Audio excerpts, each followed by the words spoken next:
അങ്ങനെ ചോദിച്ചത് എന്തിനാ നീ ഇവിടെ കയറി വന്നു? അയാളെ വീട്ടിൽ ഞാൻ കയറിയില്ല, അയാളെ വീട്ടിൽ പോയില്ല. പുറത്താക്കണ രീതിയിലായിരുന്നു കേസ് ആ സംഭവം. അതുകൊണ്ട് തന്നെയാണ് ഞങ്ങൾ ഇന്ന് ഇപ്പൊ സമയം ഏതാണ്ട് 1 മണി കഴിഞ്ഞ് 1 മണിയായി, 1:10 നാളെ കണ്ണന് സ്കൂളിൽ നാളെ പോകണം. ഈ സമയമായിട്ട് ഞങ്ങൾ ഇങ്ങനെ ഒരു വീഡിയോ ചെയ്യാൻ വേണ്ടി ഇരുന്ന ഒരു കാര്യം ഇത് തന്നെയാണ്. എല്ലാവർക്കും നമസ്കാരം. മല്ലൂർ രാജേഷ് എന്ന് പറയുന്ന ഒരു യൂട്യൂബ് ചാനലിൽ ഞാൻ 2 വീഡിയോ കണ്ടിട്ടുണ്ടായിരുന്നു. അപ്പോൾ ജസ്റ്റ് എനിക്ക് അതിനെ പറ്റിയിട്ടൊന്ന് സംസാരിക്കണമെന്ന് തോന്നി. കാരണം അവരുടെ ഒരു സിറ്റുവേഷൻ അല്ലെങ്കിൽ പൊലിഞ്ഞു പോയ ഒരാളുടെ ദുഃഖം ഇതൊക്കെ അവർ വീഡിയോയിലൂടെ ഷെയർ ചെയ്യുന്ന കണ്ട് അപ്പോൾ എനിക്ക് യോജിപ്പും വിയോജിപ്പുമായിട്ടുള്ള കുറച്ച് കാര്യങ്ങൾ ഇതിൽ പറയണമെന്ന് തോന്നി. പ്രത്യേകിച്ച് നമ്മുടെ വീട്ടിലെല്ലാ കാര്യങ്ങളും നാട്ടുകാരത്ത് പറയുമ്പോൾ അതിൽ സന്തോഷിക്കുന്നവരും ഉണ്ടാവും, ദുഃഖിക്കുന്നവരും ഉണ്ടാവും. അയ്യോ നിങ്ങൾക്ക് അങ്ങനെ സംഭവിച്ചു പോയല്ലോ നിങ്ങളുടെ കുടുംബത്തിൽ എന്ന് പറഞ്ഞ് ദുഃഖത്തോടെ കാണുന്നവരും ഉണ്ടാവും. മറിച്ച് നിനക്കൊക്കെ അത് വേണോടാ എന്ന് പറഞ്ഞ് സന്തോഷിക്കുന്നവരും കാണും. എല്ലായിടത്തും നല്ലതും ചീത്തയുണ്ട് എന്ന് പറയുന്നത് പോലെ തന്നെ നമ്മുടെ ദുഃഖം കണ്ട് സന്തോഷിക്കാനും സങ്കടപ്പെടാനും ആൾക്കാർ കാണും. അപ്പോൾ എന്തായാലും ഞാൻ മല്ലൂർ രാജേഷിൻ്റെ ആ ഒരു വീഡിയോ, ആദ്യത്തെ വീഡിയോ കൊടുക്കാം. ഒരിക്കലും പ്രതീക്ഷിക്കാതെ പൊന്നൂൻ്റെ അമ്മ ഞങ്ങളെ വിട്ടുപോയി, ആ വീഡിയോ ആണ്. അപ്പോൾ നമുക്ക് ആ വീഡിയോ ജസ്റ്റ് ഒന്ന് കാണാം. ഇന്ന് ഞങ്ങള് ഈ ഒരു വീഡിയോ ഒരിക്കലും പ്രതീക്ഷിക്കാതെ ചെയ്യുന്നൊരു വീഡിയോ ആണ്. അങ്ങനെ ചെയ്യണമെന്ന് ഒരിക്കലും നമ്മള് അങ്ങനത്തെ ഒരു വീഡിയോ വേണ്ട എന്ന് വിചാരിച്ചൊരു സംഭവമാണ് ഞങ്ങളുടെ ലൈഫിൽ ഇന്ന് പറ്റിയത്. എന്ന് പറഞ്ഞു കഴിഞ്ഞാൽ ഞാൻ അതിൻ്റെ ഒരു ഷോർട്സ് വീഡിയോ ചെയ്തായിരുന്നു. എന്ന് വെച്ചാൽ 5-ാം തീയതി മുതൽ ഞങ്ങൾ വീഡിയോ ഇടാറില്ല. ഈ മാസം 5-ാം തീയതി മുതൽ ഞങ്ങൾ അങ്ങനെ വീഡിയോ ഒന്നും ഇടാറില്ലായിരുന്നു. അതിൻ്റെ സംഭവത്തിനെ കുറിച്ച് ഞാൻ ഷോർട്സ് ചെയ്തായിരുന്നു. കുറേ പേര് ചോദിച്ചു എന്താ വീഡിയോ ഇടാത്തെ. അതിലൊരു കമൻറ്റ് ഞാൻ കണ്ടതാണ്, പൊന്നുമായിട്ട് പിണങ്ങിയോന്നൊക്കെ.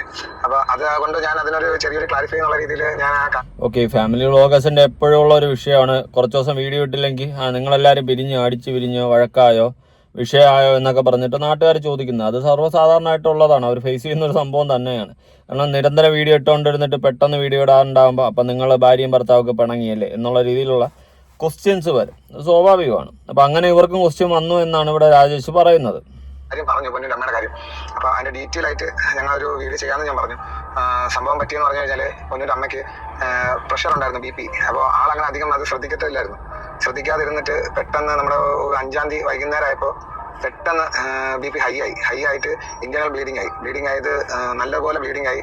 അപ്പോൾ ആദ്യം ഒന്ന് കുഴഞ്ഞു വീണപ്പോഴാണ് പൊന്നിൻ്റെ അനിയൻ കണ്ണൻ ഞങ്ങളെ വിളിച്ചത്. അപ്പോൾ ഞങ്ങൾ നേരെ അവിടെ ചെന്നപ്പോൾ ആദ്യം നമ്മൾ പ്രതീക്ഷിക്കുന്നില്ല, ഈ പൊന്നിൻ്റെ അമ്മ ഇങ്ങനെ കുഴഞ്ഞു വീണിട്ട് നമ്മൾ പ്രതീക്ഷിക്കില്ല, ഇത്ര സീരിയസ് ഇങ്ങനെ ആവുമെന്നോ അങ്ങനെ ഒന്നും പ്രതീക്ഷിക്കില്ല. നമ്മൾ വിചാരിച്ച് ട്രിപ്പ് ഇട്ട് ഒക്കെ ആവും, അങ്ങനെ ഒരു പ്രതീക്ഷയില്ലാതെ നമ്മൾ നേരെ വലിയ ഹോസ്പിറ്റലിൽ കൊണ്ട് കാണിച്ചു.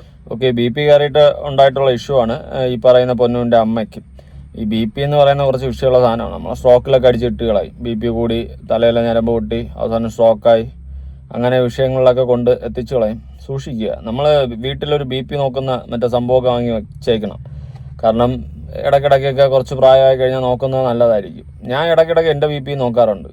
ഞാൻ സീരിയസ്ലി ചുമ്മാ എടുത്ത് വെച്ച് നോക്കാറുണ്ട്. കാരണം വീട്ടിൽ അച്ഛനും അമ്മയ്ക്കൊക്കെ BP നോക്കാനായിട്ട് മേടിച്ച് വെച്ചിട്ടുള്ളതാണ്. ഞാനപ്പോൾ വെറുതെ ഇരിക്കുന്ന സമയത്ത് എൻ്റെ BP ഞാൻ ചുമ്മാ എടുത്ത് നോക്കാറുണ്ട്. നല്ലതാണ്, എടുത്ത് നോക്കണം ഇടയ്ക്കിടയ്ക്ക്. അവിടെ നിന്ന് നേരെ അവർ പറഞ്ഞാൽ ചിലപ്പോൾ ഇത് സ്ട്രോക്ക് ആണെന്ന് തോന്നുന്നു, എന്തായാലും ഒന്ന് ചെക്ക് ചെയ്യണം, ബ്ലീഡിംഗ് ഉണ്ടോ ചെക്ക് ചെയ്യണം, ഇന്റർണൽ ബ്ലീഡിങ്ങോ അങ്ങനെ സ്ട്രോക്ക് എന്തെങ്കിലും ആണെന്ന് ചെക്ക് ചെയ്യണം എന്ന് പറഞ്ഞ് ഞങ്ങൾ നേരെ തിരുവനന്തപുരം മെഡിക്കൽ കോളേജിൽ പോയി. അവിടെ ചെന്നപ്പോൾ ബ്ലീഡിങ് കൂടുതലാണ്, ചിലപ്പോഴേ ഓപ്പറേഷൻ ചെയ്യാൻ പറ്റൂ എന്നൊരു കണ്ടീഷൻ പെട്ടെന്ന് നമ്മൾ അവിടെ ചെന്നപ്പോഴാണ് ഇത് മനസ്സിലാവുന്നത്. അങ്ങനെ എന്ത് പറയാൻ, അങ്ങനെ ശനിയാഴ്ച രാത്രി ഞങ്ങൾ അവിടെ എത്തി. ഞായറാഴ്ച ഉച്ചയായപ്പോഴേക്കും ഏകദേശം ആൾ വീക്കായി. ആ സമയത്തൊക്കെ ഞങ്ങൾ പോയ സമയത്തൊക്കെ എന്ന് പറഞ്ഞു കഴിഞ്ഞാൽ എണീച്ചിരി അമ്മ എന്ന് പറഞ്ഞു കഴിഞ്ഞാൽ അല്ലെങ്കിലും ഈ സ്ട്രോക്ക് വന്നു കഴിഞ്ഞാൽ ഇത്ര മണിക്കൂറിനകത്തൊരു ഇഞ്ചക്ഷനൊക്കെ എടുക്കണം. ആ ഇഞ്ചക്ഷനൊക്കെ എടുക്കാൻ പറ്റിയ പിന്നെ വലിയ കുഴപ്പമില്ലാണ്ട് പെട്ടെന്ന് തന്നെ റിക്കവർ ആയി വരും. അല്ലെങ്കിൽ കുറച്ച് ടൈം എടുക്കും.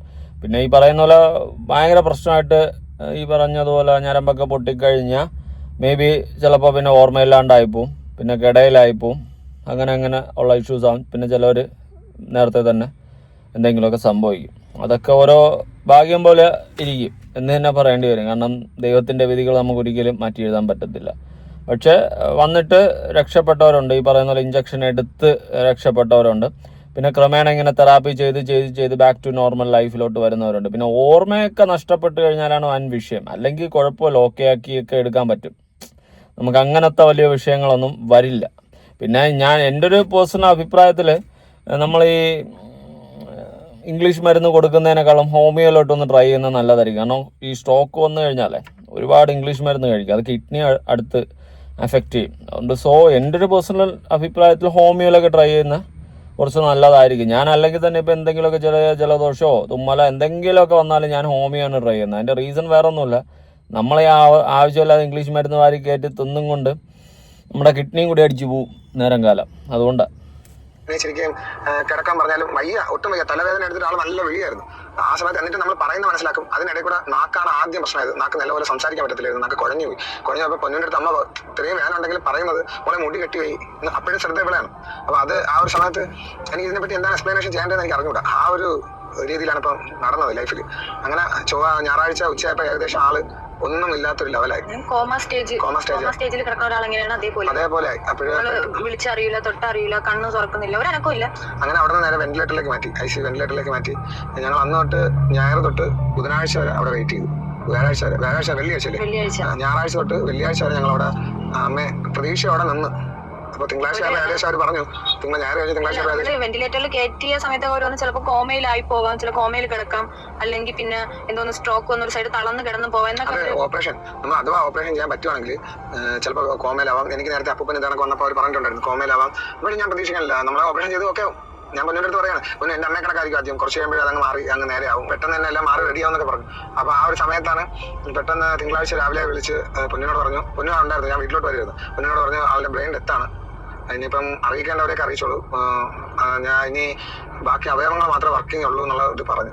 പിന്നെ നമുക്കറിയാലോ, പിന്നെ പറഞ്ഞിട്ട് കാര്യമില്ലെന്ന്. ഇവര് കണ്ണനും പൊന്നിൻ്റെ അനിയനും പൊന്നും അവിടെ ഹോസ്പിറ്റലുള്ളൂ. വേറെ അങ്ങനെ ഞങ്ങൾ പൊന്നിൻ്റെ അച്ഛൻ, ഞാൻ, കണ്ണൻ, പൊന്നു, നമ്മൾ ഇത്രയും പേരാണ് ഹോസ്പിറ്റലുള്ളത്. അപ്പോൾ ഇവര് അത് മനസ്സിലാക്കി ആദ്യം പൊന്നും കണ്ണനും കൂടെ നല്ലപോലെ കരഞ്ഞു. ഞാൻ ഇവിടെ കിടന്ന് കരഞ്ഞ് എന്ത് ചെയ്യും, ഞാൻ എങ്ങനെ ഇവരെ പറഞ്ഞ് ഇതാക്കുമ്പോൾ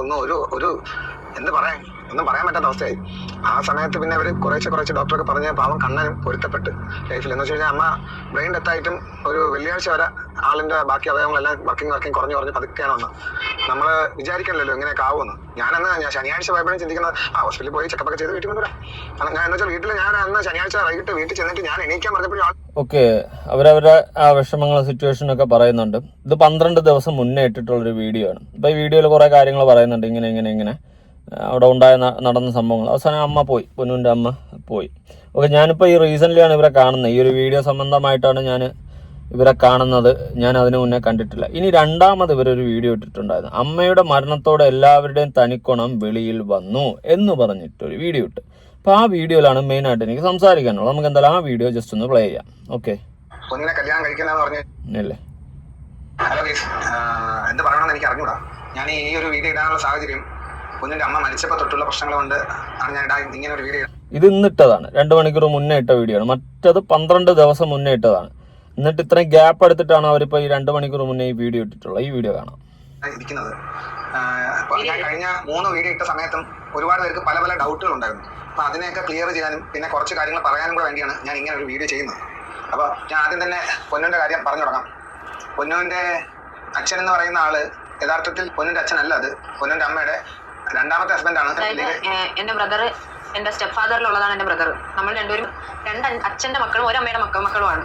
അതായത് എന്റെ സ്റ്റെപ്പ് ഫാദർ ആണ്. ഈ ഇടയിലൊക്കെ നിങ്ങൾ വീഡിയോയിൽ കണ്ടിട്ടുള്ള പുള്ളിക്കാരൻ എന്റെ സ്റ്റെപ്പ് ഫാദർ ആണ്, എന്റെ ഫാദർ അല്ല. ലീഗലി എന്റെ അമ്മയുടെ ഹസ്ബൻഡ് കൂടി അല്ല. ഇപ്പോൾ നിലവിൽ എന്റെ അമ്മയുടെ ഹസ്ബൻഡ് അല്ല, ലീഗലി ഒരു ഡിവോഴ്സ് ആണ്. പുള്ളിക്കാരൻ ഇവരോട് വന്ന് ചേർന്നത് തന്നെ ഞങ്ങളുടെ കല്യാണ സമയത്താണ്. ആ സമയത്ത് ഞങ്ങളെല്ലാം കൂടെ പറഞ്ഞു കണ്ണനൊരു അനിയനൊരു അച്ഛനും അമ്മയും വേണ്ടേ എന്നുള്ള രീതിയിൽ ഞാനും പറഞ്ഞിട്ടുണ്ട്. പുള്ളിയെ നിർത്ത്, അച്ഛനായിട്ട് ഒരാൾ വേണം, മുന്നോട്ടുള്ള കാര്യത്തിലൊക്കെ അച്ഛൻ എന്ന് പറയുന്ന ഒരാൾ വേണം എന്ന് ഞാൻ പറഞ്ഞിട്ടുണ്ടായിരുന്നു. അങ്ങനെ ഞങ്ങളുടെ എല്ലാവരും സപ്പോർട്ട് കൊണ്ടാണ് വീണ്ടും അവർ ഒരുമിച്ചത്. അത് ഇപ്പൊ എന്തിനാണ് ഇങ്ങനെയൊക്കെ പറയുന്നതെന്ന് ചോദിച്ചു കഴിഞ്ഞാൽ, പൊന്നിന്റെ അമ്മ മരിക്കുന്ന സമയത്ത് ആ ഒരു സിറ്റുവേഷൻ തൊട്ട് ഇപ്പൊ എന്റെ അമ്മ മരിച്ചിട്ട് 24 ദിവസമായി. 24 ദിവസമായിട്ട് ഞാനും എന്റെ അനിയൻ, അവന് വെറും 15 വയസ്സുള്ള കൊച്ചാണ് അവൻ. ഞാനും അവനും അനുഭവിക്കുന്നത് ഭയങ്കര വലിയ പ്രശ്നങ്ങളാണ്. നമ്മൾ അമ്മ മരിച്ചതിന്റെ പേരിൽ മാത്രം കുറെ ബന്ധുക്കൾ, അമ്മയുടെ കുറെ റിലേറ്റീവ്സ്, കുറെ ഒന്നും പറയാൻ പറ്റൂല, 1-2 പേര് എന്ന് വെച്ചാല് ഞാൻ പറഞ്ഞുതരാം. ഇപ്പൊ അമ്മ അല്ലെങ്കിലും ബന്ധുക്കളെന്ന് പറയുമ്പോൾ നല്ലതിനും ഉപകാരപ്പെടും, ദോഷത്തിനും ഉപകാരപ്പെടും. ബന്ധുക്കൾ എല്ലാ സമയത്തും നല്ലതായി മാറണമെന്നില്ല. ചില സമയങ്ങളിൽ ബന്ധുക്കൾ തനിക്കുണങ്ങൾ കാണിക്കാറുണ്ട്. ബന്ധുക്കളായാലും ശരി, നാട്ടുകാരായാലും ശരി, ആരായാലും ശരി, എല്ലാത്തിനെയൊക്കെ ഒരു പരിധി വരെ അടുപ്പിക്കുക, ഒരു പരിധി വരെ ഒക്കെ നോക്കുക. ചിലതൊക്കെ കഴിപ്പണം കേട്ട സാധനങ്ങളാണേ, ഉള്ള കാര്യം പറയാം. സീരിയസ്ലി ആ സമയത്ത് ബ്രെയിൻ ഡെത്ത് ആയിരുന്നു. പിന്നെ ഞങ്ങളുടെ വീഡിയോയിൽ കമന്റിൽ ചില പേര് ചോദിച്ചിട്ടുണ്ട് അമ്മയുടെ അവയവം ദാനം ചെയ്തിട്ടുണ്ടോ എന്നൊരു കമന്റ് ഞാൻ അവിടെ കണ്ടായിരുന്നു. സത്യം പറഞ്ഞാൽ അങ്ങനെ അമ്മയുടെ അവയവം ദാനം ചെയ്തിട്ടില്ല.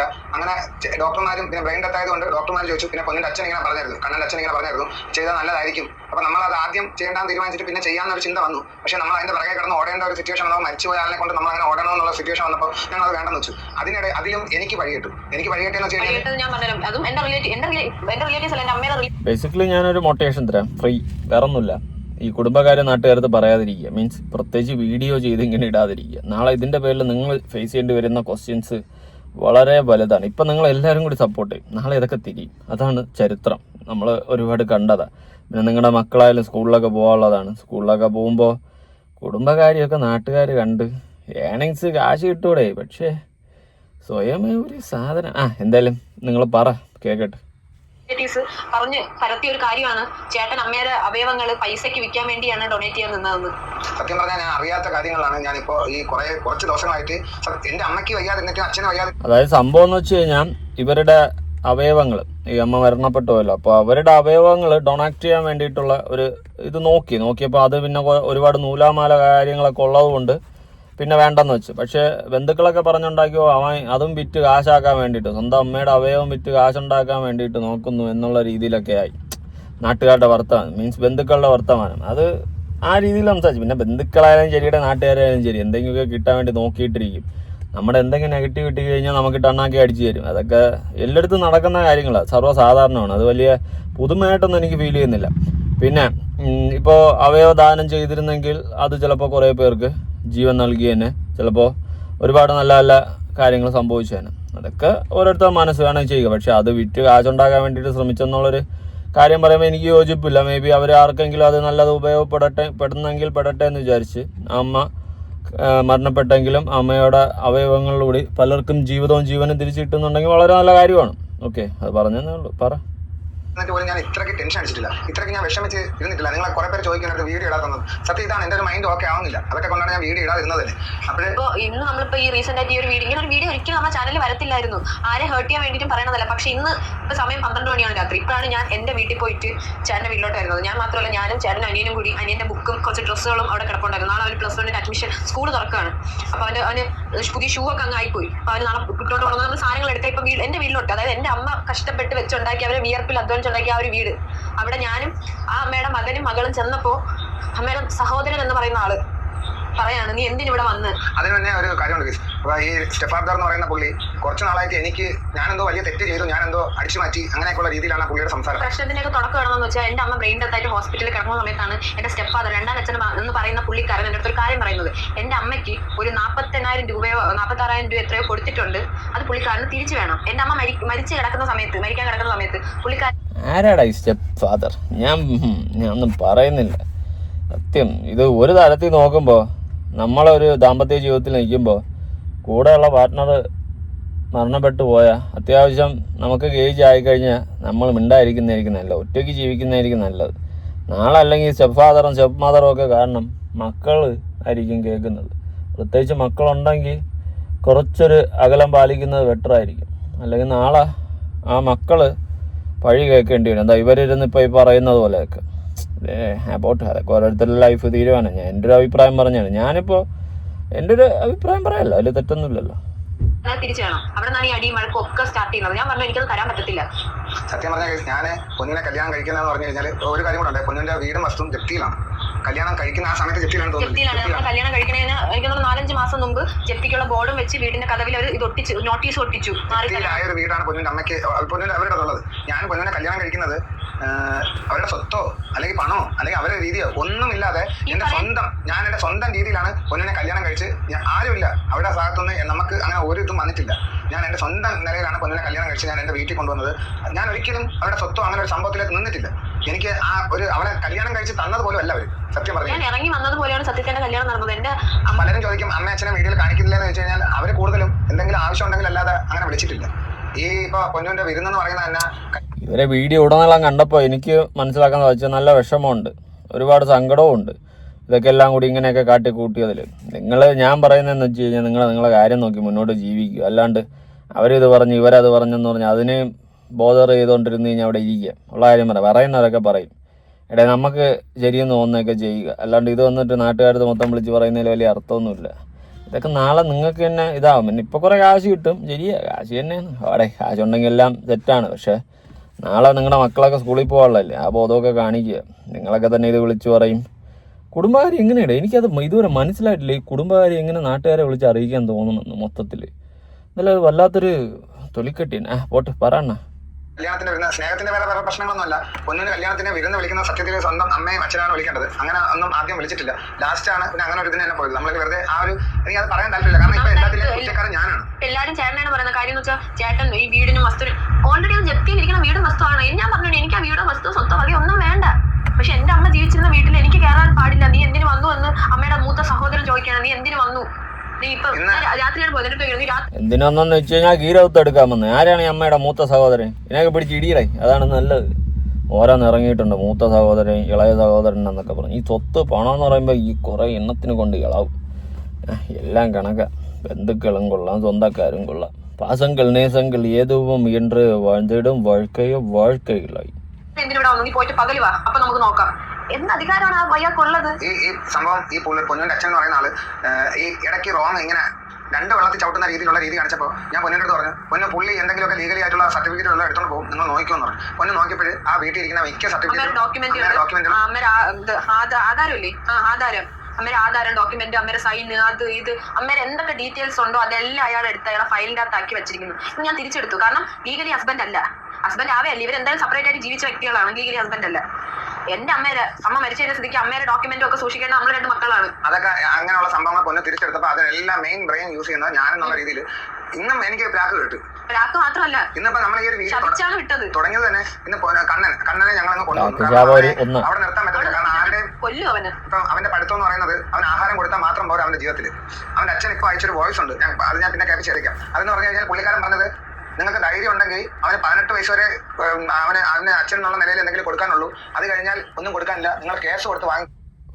ഇത് സീരിയസ്ലി നിങ്ങളുടെ കുടുംബകാര്യമാണ്, കുറച്ചൊക്കെ ഒന്ന് ആലോചിക്കുന്നത് നല്ലതായിരിക്കും കേട്ടെ. പറ. മനസ്സിലാവാത്തത് എന്തിനാണ് എന്റെ അടുത്ത് അത്ര ശത്രുത? എന്നെ കല്യാണം കഴിച്ചതുകൊണ്ട് ഇപ്പൊ ഈ മനുഷ്യൻ അവർക്കൊക്കെ ശത്രുവാണ്. അവരൊക്കെ വെറും പട്ടിയെ കണക്കാണ് കാണുന്നത് ഈ മനുഷ്യന്. കാരണം എന്താ പറയാ, ഞാൻ എന്റെ കാര്യത്തിനെല്ലാം ഇടപെടുന്നുണ്ട്, എന്റെ വീട്ടിൽ ചെന്ന് കയറുന്നതുകൊണ്ട് വെറും പട്ടിയായിട്ടാണ്. എനിക്ക് എന്റെ അമ്മ ഉണ്ടാകുന്ന സമയത്തും എന്റെ മിക്ക കാര്യങ്ങളും ചെയ്തോണ്ടിരുന്ന ഓക്കെ, അമ്മ ഉണ്ടാകുന്ന സമയത്ത് മിക്ക കാര്യങ്ങളും ചെയ്തോണ്ടിരുന്ന ചേട്ടനാണ്. എല്ലാം നല്ലതാണ്, അങ്ങനെ തന്നെ ആയിരിക്കണം. ചേട്ടന്മാരെ അങ്ങനെ തന്നെ വേണം. ഇനി ചേട്ടാ, ഞാനേ കുറച്ച് കമന്റ്സ് ഒന്ന് വായിച്ചു തരാമേ. ചേട്ടാ ഒരു സെക്കൻഡ് വെയിറ്റ്. എന്ത് പറയണമെന്നറിയില്ല, കേട്ടപ്പോൾ വല്ലാത്തൊരു സങ്കടം. പൊന്നു നീ വിഷമിക്കണ്ട, നിനക്ക് നല്ലൊരു ഭർത്താവിനെയാണ് ദൈവം നിന്റെ മുന്നിൽ കൊണ്ടുവന്ന് തന്നിട്ടുള്ളത്. ചിലർ അവരെ തിരുത്തിയിട്ട് കാര്യമില്ല, അവർ നന്നാവില്ല, ജീവിച്ചിരിക്കുമ്പോൾ എങ്ങനെയെന്ന് അന്വേഷിക്കാത്ത ആളുകൾ മരിച്ചപ്പോൾ സ്വത്തിന് വേണ്ടി തല്ലുകൂടുക. എല്ലാം ശരിയാകും, അമ്മ മരിക്കുന്നതിന് മുന്നേ നീ കല്യാണം കഴിച്ചത് നന്നായി, രാജേഷിനെ പോലെ ഒരാളെ കിട്ടിയത് നന്നായി. ഈ ബന്ധുക്കള് അത്യാവശ്യം വേണ്ടെന്നൊന്നും ഞാൻ പറയുന്നില്ല. പക്ഷേ ചില സമയത്ത് ബന്ധുക്കൾ തന്നെ ശത്രുക്കളായി മാറുന്നത് പോലത്തെ അനുഭവങ്ങളൊക്കെ ഉണ്ടാവാറുണ്ട് എല്ലാവർക്കും.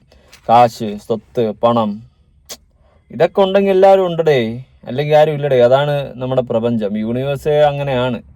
കാശുണ്ടെങ്കിൽ നമുക്ക് ഒരു വിലയും നിലയൊക്കെ കാണും, അല്ലെങ്കിൽ സ്വത്തിന് വേണ്ടിയിട്ട് അടിയും. പ്രത്യേകിച്ച് എനിക്ക് പറയാനുള്ളതെന്ന് വെച്ച് കഴിഞ്ഞാൽ ഈ അപ്പനമ്മമാരുടെ അടുത്തൊക്കെയാണ്. മക്കൾക്ക് എന്തെങ്കിലും സ്വത്തൊക്കെ എഴുതി കൊടുക്കാനുണ്ടെങ്കിൽ സമയത്തിനും കാലത്തിനൊക്കെ എഴുതി കൊടുക്കുക. എന്ന് വെച്ചിട്ട് മറ്റേ ജനിക്കുമ്പോൾ അല്ല, അത്യാവശ്യം മക്കളൊന്ന് ഇതാകുമ്പം മക്കൾക്കൊക്കെ കൊടുക്കാനുള്ളതൊക്കെ സ്വത്തൊക്കെ കൊടുക്കുക. പിന്നെ ചില നാറി മക്കളുണ്ട്, സ്വത്ത് കിട്ടിക്കഴിഞ്ഞാൽ തന്നേന്നുള്ളത് തിരിഞ്ഞു നോക്കത്തില്ല, അത് വേറൊരു സത്യം. അതുകൊണ്ടേ എല്ലാത്തിലും കോപ്പത് നെഗറ്റീവ് ആൻഡ് പോസിറ്റീവ് ഉണ്ട്. എങ്കിലും ഞാൻ പറയുന്നതാണ്. കാരണം ഇതുപോലെ വീട്ടിലെ മുതിർന്ന ഇപ്പം അച്ഛനും അമ്മയൊക്കെ മരണപ്പെട്ട് കഴിഞ്ഞാൽ മറ്റേ അളിയൻ്റെ മോയ്, കുഞ്ഞമ്മേരെ മോയ്, മറ്റവൻ, ചേട്ടായി, അനിയൻ എന്നൊക്കെ, അമ്മാവൻ്റെ അച്ഛൻ എന്നൊക്കെ പറഞ്ഞ് ഇതുപോലെ ഓരോ ബന്ധങ്ങളും പറഞ്ഞ് സ്വത്തിന് വേണ്ടിയിട്ട് വന്ന് കിടന്ന് തർക്കമുണ്ടാക്കും. സോ പറഞ്ഞതാണ്, എന്തായാലും ആള് ചത്താലും കുഴപ്പമില്ല, സ്വത്തുണ്ട്, അത് മതി. നമ്മുടെയൊക്കെ നാട്ടിൽ ഞാൻ കേട്ടിട്ടുള്ളൊരു വർത്തമാനമാണ്. ചിലപ്പോൾ ചില മരണ വീടുകളിലൊക്കെ ഞാൻ പോകുന്ന സമയത്ത് ഞാൻ ലൈവായിട്ട് കേട്ടിട്ടുള്ളതാണ്. കുഴപ്പമില്ല, അവൻ ചത്താലും കുഴപ്പമില്ല, അവൻ്റെ ജോലി അവൻ്റെ ഭാര്യയ്ക്ക് കിട്ടും, അല്ലെങ്കിൽ മക്കൾക്ക് കിട്ടും, പിന്നെ അവൻ കുറേ ഉണ്ടാക്കി വെച്ചിട്ടുണ്ട്. ഇത് ഞാൻ ലൈവായിട്ട് നിന്ന് കേട്ടിട്ടുള്ള കാര്യമാണ്. അപ്പോൾ തന്നെ ഞാൻ വണ്ടർ അടിച്ചിട്ട് നിന്നിട്ടുണ്ട്. കാരണം ആള് ചത്താലും കുഴപ്പമില്ല, അവൻ കുറേ ഉണ്ടാക്കി വെച്ചിട്ടുണ്ട്, കാശുണ്ട്, പിന്നെ അവൻ്റെ ജോലി വീട്ടുകാർക്ക് കിട്ടും. ഇങ്ങനെയൊക്കെ ചിന്തിക്കുന്ന ആൾക്കാരുണ്ട്. എനിക്കറിയത്തില്ല എന്ത് മെൻറ്റാലിറ്റിയാണെന്ന്. അപ്പോൾ ആ വീട്ടിലെ നാഥൻ മരിച്ചാലും കുഴപ്പമില്ല, അവൻ്റെ ജോലി ബാക്കിയുള്ളവർക്ക് ആർക്കും കിട്ടുമെന്ന്. ഈ മെൻറ്റാലിറ്റിയിലൊക്കെ ചിന്തിക്കുന്ന ആൾക്കാരുള്ള നാടാണ് നമ്മുടെ നാട്.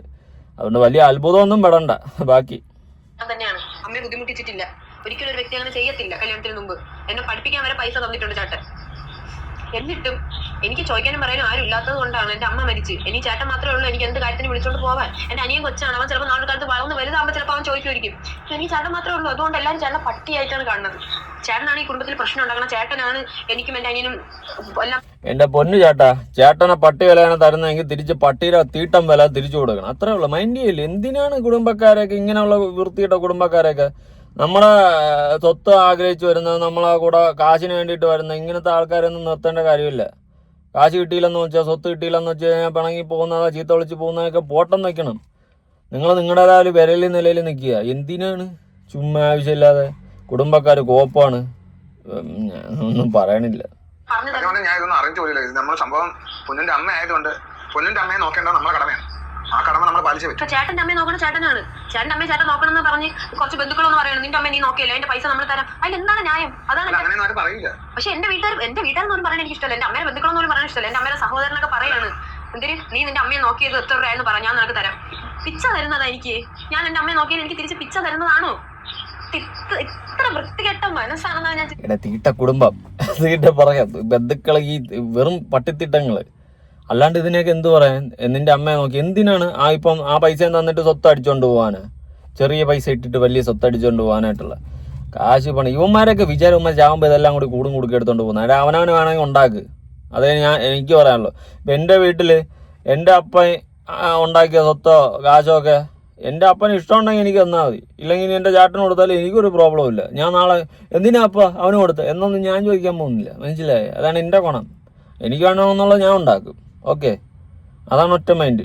അത് പണ്ട് പോലെ അങ്ങനെ തന്നെയാണ്. തന്നാ ഓക്കെ, തന്നില്ലെങ്കിൽ പോട്ട്. എടാ എനിക്ക് കയറി കിടക്കാൻ ഒരു വീട് മതി. ഞാൻ ഇവിടെ കയറി കിടത്തോളാം. ഓക്കെ, വീടില്ലെങ്കിൽ ഇപ്പോൾ ഒരു റൂമായാലും കിട്ടിയാൽ മതി. ഒരു ബെഡ് വേണം കേട്ടോ. ഒരു മെത്തയില്ലെങ്കിൽ ഒരു സുഖമില്ല. തറയെ കിടക്കും, പക്ഷേ എല്ലാവരും സുഖമായിട്ട് കിടക്കണമെങ്കിൽ മെത്ത വേണം. അത് മാത്രം മതി. അത് എവിടെ നിന്നെങ്കിലും ചുരുട്ടി കൂട്ടി എടുത്തോണ്ട് പോയി കിടന്നു കഴിഞ്ഞാൽ സുഖമായിട്ട് എവിടെ വേണം കിടന്നുറങ്ങും. നമ്മൾ ഇങ്ങനെ ഒരു വീഡിയോ ഇടുന്ന തന്നെ പൊന്നിന്റെ ഈ കാര്യങ്ങളൊന്നും പറയുന്ന കേൾക്കാൻ പോയി ഈ ലോകത്ത് ഞാനും കണ്ണനും അല്ലാതെ വേറെ ആരും ഇല്ല. ബാക്കി എല്ലാവരും പൊന്നിനെ അവിടെ വീട്ടിൽ ചെല്ലുമ്പോൾ എല്ലാവരും പൊന്നിനെ നീ എന്തിനു വന്നു, നീ ഈ രാത്രി വന്നു, അവര് വഴക്കിടാൻ വേണ്ടി നിൽക്കുന്നു. ഓരോ കാരണങ്ങൾ കണ്ട് നീ എന്തിനു വന്നത്? എന്റെ അമ്മ ഉണ്ടാകുന്ന അങ്ങനെ ചോദിക്കൂലായിരുന്നു. എന്റെ അമ്മ ഉണ്ടാകുന്ന എന്റെ നാട്ടുകാരും അതേ പറയുള്ളായിരുന്നു. എന്തിനു വന്നെന്ന് ചോദിക്കൂലായിരുന്നു. അപ്പൊ എന്റെ അമ്മ ഇല്ലാത്ത ഒരു ധൈര്യം ഉള്ളത് കൊണ്ടാണ് അയാൾക്ക് അങ്ങനെ ചോദിച്ചത്. എന്തിനാ നീ ഇവിടെ കയറി വന്നത്? അയാളെ വീട്ടിൽ ഞാൻ കയറിയില്ല, അവളെ വീട്ടിൽ പോയില്ല. രീതിയിലായിരുന്നു സംഭവം. അതുകൊണ്ട് തന്നെയാണ് ഞങ്ങൾ ഇന്ന് ഇപ്പൊ എടേ നിങ്ങൾ എന്തിന് ഇത്ര ഇതാവണത്? ഇങ്ങോട്ട് ചോദിച്ചാൽ അങ്ങോട്ട് 10 തിരിച്ചു പറഞ്ഞിട്ട് പോടാ നാറിയെന്ന് പറഞ്ഞിട്ടിരിക്കണം. അതാണ് മൈൻഡ്, ഒറ്റ മൈൻഡ്. അല്ലാണ്ട് നിങ്ങൾ ഈ വിഷമിച്ച് ഇങ്ങനെ ദുഃഖിച്ചിരുന്നിട്ട് ആർക്ക് നഷ്ടം? നിങ്ങൾക്ക് നഷ്ടം. പതത്തറ്റിക് സിറ്റുവേഷൻ. ഇപ്പൊ സമയം അതുകൊണ്ട് 1 മണി കഴിഞ്ഞ് 1 മണിയായി, 1:10 നാളെ കണ്ണനായിരുന്നു സ്കൂളിൽ നാളെ പോകണം. ഈ സമയമായിട്ട് ഞങ്ങൾ ഇങ്ങനെ ഒരു വീഡിയോ ചെയ്യാൻ വേണ്ടി ഇരുന്ന ഒരു കാര്യം ഇത് തന്നെയാണ്. ഞങ്ങൾ കുറച്ച് ദിവസമായിട്ട് വീഡിയോ ചെയ്യാതിരുന്നു. ഓക്കെ, ഇവരെ വീഡിയോ ഞാൻ കണ്ട്. ഞാൻ ഓൾറെഡി മൊത്തം ഇത് കണ്ടിട്ടാണ് ഞാൻ വീഡിയോ ചെയ്യാനായിട്ടിരുന്നത്. ഞാൻ കണ്ടപ്പോൾ മനസ്സിലാക്കിയെന്ന് വെച്ച് കഴിഞ്ഞാൽ ഇവർക്ക് എന്തുവാടെ കുടുംബക്കാരെയൊക്കെ പേടിയേ? എന്തിനാ പേടിക്കുന്നത്? നിങ്ങളുടെ വീട്ടിൽ കിടക്കുന്നതിന് ഈ കോപ്പുകളൊക്കെ പേടിച്ചിട്ട് തന്നെ കീലത്തുണ്ടാക്കാന് എന്തിനാ ഇങ്ങനെ പേടിക്കുന്നത്? ബേസിക്കലി അതാണ് എനിക്ക് മനസ്സിലാത്തൊരു കാര്യം. കുടുംബക്കാർ ഊളകൾ. പിന്നെ അല്ലാണ്ട് ഇമാര് തൊട്ടി പരിപാടി കാണിക്കുന്ന കുടുംബക്കാരെയൊക്കെ അടിച്ചോട്ടിക്കണം. പേടിക്കേണ്ട കാര്യമൊന്നുമില്ല. ദിനം ഭയപ്പെടുന്നതിന് ബലയിത്തടവ് സാവ്. എനിക്ക് സാവേ കിടയാതെ. കുടുംബക്കാർ ഊളകൾ. എല്ലാ കുടുംബക്കാരെയും ഞാൻ പറയത്തില്ല കേട്ടോ. എല്ലായിടത്തും ഊളകളുണ്ട്. സ്വന്തം സ്വാർത്ഥ താല്പര്യങ്ങൾക്ക് വേണ്ടിയിട്ട് മാത്രം വന്ന് കൂടുന്ന കുടുംബക്കാർ എല്ലാവർക്കും എല്ലായിടത്തും ഉണ്ടടേ ഇതൊക്കെ. പിന്നെ ഇതാരും നാട്ടുകാർ പുറത്ത് പറയുന്നില്ലെന്നേ ഉള്ളൂ. ഇപ്പം ഇവർ വന്ന് ഇന്ന് പബ്ലിക്കിൻ്റെ മുന്നിൽ പച്ചയ്ക്ക് വിളിച്ചു പറയുന്നു, അത്രേ ഉള്ളൂ. അവർ കാശുണ്ടാക്കുന്നു, അത് വേറെ കാര്യം. നാളെ ഈ കുടുംബക്കാർ ഇവർക്കെതിരെ വരുമോ എന്നതാണ് എൻ്റെ അടുത്ത ക്വസ്റ്റ്യൻ. ഓക്കെ, അതെൻ്റെ ഒരു ഡൗട്ട്ഫുൾ ആയിട്ടുള്ളൊരു ക്വസ്റ്റ്യൻ ആണ്. നാളെ ചിലപ്പോൾ മേ ബി ആ കുടുംബക്കാർ ഇവർക്കെതിരെ വന്നേക്കാം. നമുക്ക് പറയാൻ പറ്റത്തില്ല. ഇവരെല്ലാവരും അങ്ങോട്ടും ഇങ്ങോട്ടേക്ക് ഇനി അടി, എല്ലാവരും കാശുണ്ടാക്കും. എന്തായാലും കുടുംബ പ്രശ്നങ്ങൾ കുടുംബത്തിൽ തീർക്കുക. നാട്ടുകാർക്ക് ചിരിക്കാനുള്ള വകുപ്പ് ഉണ്ടാക്കിയിടല്ലേ. പ്രത്യേകിച്ച് മക്കൾക്കൊക്കെ സ്കൂളിൽ പോകാനുള്ളതല്ലേ, ആ ബോധമെങ്കിലും കാണിക്കുക. അല്ലെങ്കിൽ നാട്ടുകാർക്ക് ചിരിക്കാനുള്ളൊരു വകുപ്പായി മാറും. എന്തായാലും നോക്കാം, വെയിറ്റ് ആൻഡ് വാച്ച്. എന്താണ് ഇവർക്കൊക്കെ പറയാനുള്ളതെന്നും കൂടുതൽ തെളിവുകളൊക്കെ നോക്കാം. അതിൻ്റെ അടിസ്ഥാനത്തിൽ നമുക്ക് സംസാരിക്കാം. ശരി, പുതിയൊരു വീഡിയോ ആയിട്ടാണ്. ബൈ. നിങ്ങളുടെ കുടുംബത്തിൻ്റെ അവസ്ഥ കമൻറ്റ്. അങ്ങനെ ഇനിയിപ്പോൾ കമൻറ്റ് ചെയ്യണ്ടടാ, നീ അല്ലടാ പറഞ്ഞ കുടുംബക്കാരും കുടുംബത്തിൽ തീർക്കണം, പബ്ലിക്കിൽ പറയില്ലെന്ന്. അതാണ്. ഇത്രേ ഉള്ളൂ. പുതിയൊരു വീഡിയോ ആയിട്ടാണ്. ബൈ.